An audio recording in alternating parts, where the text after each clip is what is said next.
Zee TV Telugu news ప్రేక్షకులకు స్వాగతం సుస్వాగతం. మా ఛానల్ను మొట్టమొదటిసారిగా చూస్తున్నట్లయితే సబ్స్క్రైబ్ చేయండి, లైక్ చేయండి, షేర్ చేయండి. మీ ప్రోత్సాహం మాకెంతైనా ఉత్సాహాన్ని ఇస్తుంది. సేకరించిన సమాచారాన్ని మార్పు లేకుండా చూపించడమే మా ఛానల్ యొక్క ప్రత్యేకత. ధన్యవాదములు. వివరాల్లోకి వెళ్తే, నెల్లూరు జిల్లా కావలి పట్టణం జెండా చెట్టు సమీపంలోని ఎన్డీఏ అభ్యర్థి, ఎంపీ అభ్యర్థి అయినటువంటి వేమిరెడ్డి ప్రభాకర్ రెడ్డి కార్యాలయంలో మాజీ శాసనసభ్యులు ఒంటేరు వేణుగోపాల్ రెడ్డి ఆధ్వర్యంలో జరిగిన విలేకరుల సమావేశంలో ఆదివారం బీజేపీ నాయకులు పట్టణ కన్వీనర్ బ్రహ్మానందం విలేకరుల సమావేశంలో మాట్లాడుతూ, మరోపక్క ప్రస్తుతం ఉన్న గవర్నమెంట్ మేనిఫెస్టో, ఈ మేనిఫెస్టోలో వైఎస్ రాజశేఖర రెడ్డి గారు కుమారుడు జగన్మోహన్ రెడ్డి గారు ఈ 5 సంవత్సరాలలో నవరత్నాలని పేరు పెట్టి, నవరత్నాల్లో ఏది కూడా పరిపూర్ణంగా పూర్తి చేయకుండా, దాన్ని పూర్తి చేయలేదు కాబట్టి మళ్ళా ప్రజల్లోకి పోలేక మళ్ళా మేనిఫెస్టో రిలీజ్ చేస్తే ఏమి చెప్పాలో అర్థం కాక 99 పూర్తి అయిపోయింది, ఇంకొకటి ఉందని చెప్తున్నాడు. ఆ ఒక్కటి ఏంటంటే జూన్ 13వ తారీఖు పూర్తిగా ముఖ్యమంత్రి పదవి నుంచి దిగిపోవడం. ఏంటంటే ఈరోజు ముఖ్యమంత్రి జగన్మోహన్ రెడ్డి ప్రజల్లోకి రాలేక, ప్రజలకి చెప్పింది చేయలేక డేరాలు కట్టుకొని సభలకు పోతున్నాడు. ఎవరికి ప్రజలకు అందుబాటులో లేదు. ఇది ప్రజాస్వామ్య పరిపాలన. ప్రజల కోసం, ప్రజల చేత వెన్నుకోబడిన వ్యక్తి ప్రజల మధ్యలోకి రాలేకపోతున్నారంటే చెప్పింది చేయలేకపోయింది. అయితే మీరు ఎన్డీఏ గవర్నమెంట్లో మాకు ఆంధ్రప్రదేశ్ లేకపోతే మోడీ కాదు అనేది ఉండదు. ఏ రోజైతే భారత ప్రధాని నరేంద్ర మోడీ గారు, అమిత్ షా గారు ఒక డిసిషన్ తీసుకొని తెలుగుదేశం జనసేనతోటి ఆంధ్రప్రదేశ్లో ఉమ్మడి అభ్యర్థిని ప్రకటించారో ఆ రోజే ఈ యొక్క ఆంధ్రప్రదేశ్ కూడా ఎన్డీఏలో ఉంది కాబట్టి భారత ప్రధాని ఏదైతే ప్రవేశపెడతాడో అన్నీ కూడా ఆంధ్రప్రదేశ్ కూడా వస్తాయి. అన్ని సంక్షేమ పథకాలు ఇక్కడ వస్తుంది. ఇది డబల్ ఇంజిన్ పాలన. ఎందుకంటే ఎన్డీఏలో ఎవరైతే ముఖ్యమంత్రి అవుతారో అది మా ప్రభుత్వంలో ఉన్నట్టే. కాబట్టి మీరు ఎన్డీఏ మేనిఫెస్టో వేరు, తెలుగుదేశం మేనిఫెస్టో వేరు అని చెప్పి ఈ వైసీపీ వాళ్ళు రకరకాల దుష్ప్రచారాన్ని సాగిస్తున్నారు. ప్రాంతీయ పార్టీలు వాళ్ళ యొక్క పరిసరాల బట్టి, ఆ ప్రాంతాన్ని బట్టి, అక్కడున్న ప్రజల నిత్య అవసరాలను బట్టి, నీటిని బట్టి కొన్ని సంక్షేమ పథకాలను ప్రవేశపెడతారు. అది కేంద్ర ప్రభుత్వానికి సంబంధం లేదు అని చెప్పి కేంద్ర ప్రభుత్వం వికసిత భారత్ పెట్టింది. వికసిత భారత్లో భారతదేశం మొత్తం కూడా కాశ్మీర్ నుంచి కన్యాకుమారి వరకు, అటక్ నుంచి కటక్ వరకు ఒకే డెసిషన్ ఉంటుంది మాది.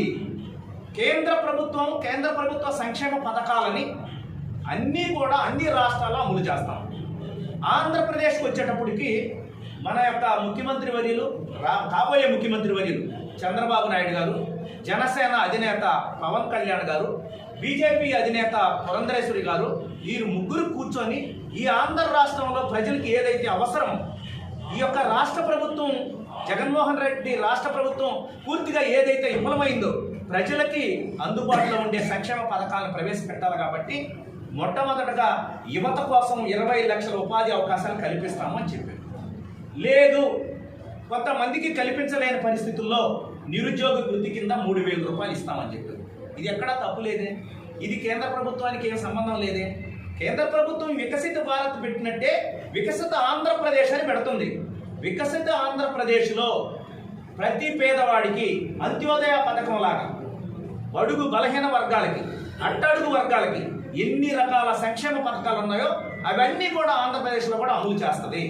ఈ విషయానికి క్లారిటీ. స్కూల్కి వెళ్ళే ప్రతి విద్యార్థికి ఏడాదికి 15,000 రూపాయలు ఇస్తామన్నారు ముఖ్యమంత్రి, కాబోయే ముఖ్యమంత్రి చంద్రబాబు నాయుడు గారు ప్రవేశపెట్టిన మేనిఫెస్టో. నువ్వేం చేసావు? జగన్మోహన్ రెడ్డి గారు అమ్మఒడి పేరుతోటి, అంటే రెండో బిడ్డను కనటం నేరమా జగన్మోహన్ రెడ్డి గారు? అంటే ఒక బిడ్డకు మాత్రమే నువ్వు అమ్మఒడి 15,000 ఇస్తావు, 2 పిల్లలు ఉంటే నువ్వు అమ్మఒడి ఇవ్వవా? అది దాన్ని వివరిస్తూ చెప్పింది ఎన్డీఏ ఆంధ్రప్రదేశ్లో మేనిఫెస్టోలో. ప్రతి విద్యార్థికి, ప్రతి స్కూల్కి వెళ్ళే విద్యార్థికి 15,000 రూపాయలు ఇస్తాము. నువ్వు 2 కానీ 3 కానీ 4 కానీ దానికి ఏమో ఎక్కడా కొలబద్ధత లేదు. కాబట్టి ఈ విషయాన్ని గమనించాలి. ప్రతి రైతుకి ఏటా 20,000 రూపాయలు ఆర్థిక సహాయం చేస్తాను. నువ్వేం చెప్పావు? ప్రతి రైతుకి 12,000 రూపాయలు నేను ఇస్తానని చెప్పావు. నువ్వు ఇచ్చావా? ఎక్కడన్నా ఇచ్చావా? 12,000 నువ్వు గారి ఇచ్చుంటే భారతీయ జనతా పార్టీ కార్యకర్తలు ఇక్కడ తెలుగుదేశానికి జనసేన కూడా పని కూడా చేయవు. చెప్పండి, నువ్వు చేసావా? నువ్వు కేంద్ర ప్రభుత్వం ఇచ్చే 2,000 3 విడతలుగా ఇచ్చే 2,000 6,000 రూపాయలు కలుపుకొని నాదని చెప్పావు. నువ్వు మేనిఫెస్టోలో ఆ మాట చెప్పావా? నువ్వు పూర్తిగా విఫలమయ్యేవని చెప్పేదానికి ఇది ఒక నిదర్శనం. అలాగనే ప్రతి ఇంటికి ప్రతి స్త్రీ కోసం ఉచితంగా 3 గ్యాస్ సిలిండర్లు ఇస్తామని చెప్పారు చంద్రబాబు నాయుడు గారు. అలాగే ప్రతి మహిళకి నెలకు 15,000 రూపాయలు ఇస్తామని చెప్తున్నారు. 1,500 రూపాయలని ప్రతి ఒక్క మహిళకి, అంటే కష్టపడే 19 సంవత్సరాలు నిండిన ప్రతి ఒక్కరికి కూడా 59 సంవత్సరాల వయసు దాకా ఇస్తామని చెప్పారు. 50 సంవత్సరాలకి ఇంకా కొన్ని మేనిఫెస్టోలో చెప్పాడు. బీసీలుగా ఉన్న వాళ్ళకి, ఎస్సీ ఎస్టీలకి 50 సంవత్సరాలకే వృద్ధాప్య పెన్షన్ ఇస్తామని చెప్పారు. ఇలాంటి చెప్పింది చేస్తూ పోతున్నారు. భారత ప్రధాని అన్ని గమనిస్తూ ఉంటారు. నీ ఇష్టం వచ్చినట్టు నీ సొంత మేనిఫెస్టోలు పెట్టుకొని నువ్వు చెప్పినా నువ్వు చెప్పేది ఒకటి చేసేది ఒకటి జగన్మోహన్ రెడ్డి గారు. అలా కాదు. ఇక్కడ ఈ యొక్క జనసేన, తెలుగుదేశం, బీజేపీ 3 కలిసి ఒక డెసిషన్ తీసుకుంటే ఆ డెసిషన్కి బద్దులై చేస్తారు. కాబట్టి ఈ విషయాన్ని అందరూ గమనించవలసిందిగా కోరుతున్నాం. అలాగనే మహిళలకి ఉచిత బస్సు ప్రయాణం, ఇది కేంద్ర ప్రభుత్వానికి సంబంధం లేదు. అందుకని మా ఫోటో వేయలేకపోవచ్చు. ఎందుకంటే ఇది రాష్ట్ర ప్రభుత్వం ఇది డెసిషన్ తీసుకున్నారు. ఏ స్టేట్ ఆ స్టేట్ డెసిషన్ అది. కర్ణాటకలో వాళ్ళు తీసుకొని వాళ్ళు అమలు చేస్తున్నారు, ఢిల్లీలో వాళ్ళు తీసుకొని వాళ్ళు అమలు చేస్తున్నారు. మేము కేంద్ర ప్రభుత్వాన్ని కానీ ప్రతి మహిళకి ఉచిత బస్సు అంటే భారతదేశం మొత్తం కూడా ఉచిత బస్సు వేయాల్సి వస్తుంది. మేము ఆర్థిక స్థితిగతుల మీద ఆలోచించి ఆ ఎన్విరాన్మెంట్ పెట్టి కేంద్ర ప్రభుత్వం డెసిషన్ తీసుకుంటుంది. కాబట్టి ఈ విషయాన్ని గమనించాల్సిందిగా కోరుతున్నాం. ఈ మేనిఫెస్టో విషయం క్లారిటీగా చెప్పడం జరుగుతుంది. కాబట్టి భారతదేశంలో వికసిత భారత్ లాగానే ఆంధ్రప్రదేశ్లో కూడా మా మేనిఫెస్టో ఉంది. ఆ మేనిఫెస్టోలో ప్రజల సంక్షేమం కోసం మొట్టమొదటగా చెప్పాడు, పోలవరం ప్రాజెక్ట్ని రాష్ట్ర ప్రభుత్వానికి సంబంధం లేకుండా పూర్తిగా పోలవరం ప్రాజెక్ట్ని ఖండిస్తామని చెప్పాడు భారత ప్రధాని నరేంద్ర మోడీ. అలాగనే సంక్షేమ పథకాలని కేంద్రాన్ని నుంచి వచ్చాయి. ఈరోజు కేంద్ర ప్రభుత్వం ఇచ్చే నిధులని నువ్వు దారి మళ్లించావు. కేంద్రాన్ని నుంచి వచ్చే పంచాయతీ వేణుగోపాల్ రెడ్డి గారు చెప్పినట్టు పంచాయతీకి ఒక 10 లక్షలు వస్తే, లేకపోతే 20 లక్షలు వస్తే పంచాయతీ సర్పంచ్లో, సెక్రటరీలో ఈరోజు మన పంచాయతీకి నిధులు పడ్డాయి, రేపు దానికి అభివృద్ధి చేయొచ్చు, అభివృద్ధి సంక్షేమ పథకాలను పేదలకు తీసుకెళ్లొచ్చు, వీధి లైట్లు వేసుకోవచ్చు, రోడ్లు రిపేర్ చేసుకోవచ్చు, కాలువలు రిపేర్ చేసుకోవచ్చు, గ్రావిల్ తోలుకోవచ్చు అనుకుంటే నిద్రలేసే లెక్క చూసుకుంటే మళ్ళీ వాళ్ళ అకౌంట్లో ఆ డబ్బు ఉండదు. ఇలాంటి పరిస్థితులు, ఇంత దారుణమైన పరిస్థితుల్లో ఈరోజు ఈ రాష్ట్ర ప్రభుత్వం వైఎస్ జగన్మోహన్ రెడ్డి గారు నడిపిస్తున్నాడు. కాబట్టి ప్రజలందరూ విసిగిపోయారు. ఎప్పుడెప్పుడా ఈ యొక్క ప్రభుత్వానికి చరమగీతం పాడాలనుకుంటున్నారు. అందుకే ఏకమైపోయారు. ఈరోజు ఈ యొక్క కావలి అసెంబ్లీలో కావలి శాసనసభ్యులుగా పోటీ చేస్తున్న కావ్య కృష్ణారెడ్డి ప్రతి ఇంటికి వెళ్తుంటే, ప్రతి వీధికి వెళ్తుంటే, ప్రజల వద్దకు వెళ్తుంటే ప్రజలు బ్రహ్మరథం పడుతున్నారు. ఎందుకు బ్రహ్మరథం పడుతున్నారు తెలుసా? కృష్ణారెడ్డి ఏదో చేశాడని కాదు, ఈ యొక్క రాష్ట్ర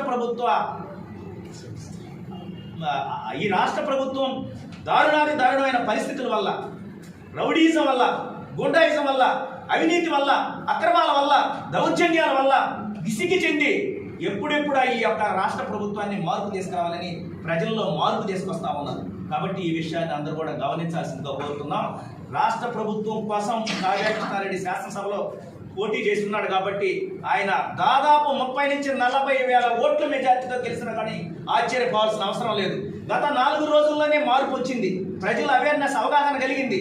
ప్రతి ఇంట్లో కూడా స్టూడెంట్స్ కాడి నుంచి, మహిళల కాడి నుంచి, వృద్ధుల కాడి నుంచి బ్రహ్మరథం పడుతున్నారు. అలాగనే ఈ యొక్క నెల్లూరు పార్లమెంట్ అభ్యర్థి వేమిరెడ్డి ప్రభాకర్ రెడ్డి మచ్చలేని వ్యక్తి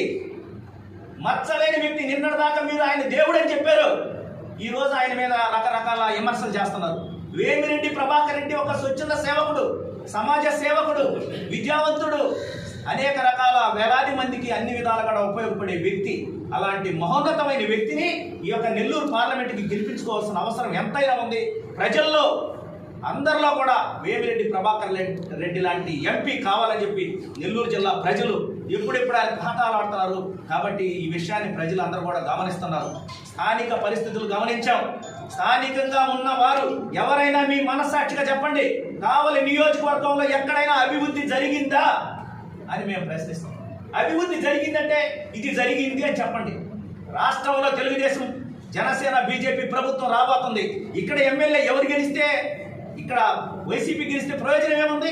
10 సంవత్సరాల నుంచి ఉన్న ఎమ్మెల్యే రేపు గెలిచి ఏం చేయబోతున్నాడు? కాబట్టి ఈ విషయం కూడా గమనించుకోవాలి.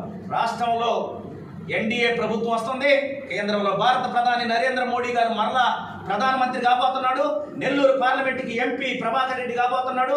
కావలికి కావ్యకృష్ణారెడ్డి ఎమ్మెల్యే కాబోతున్నాడు. ప్రజలు అభివృద్ధి చూస్తారు.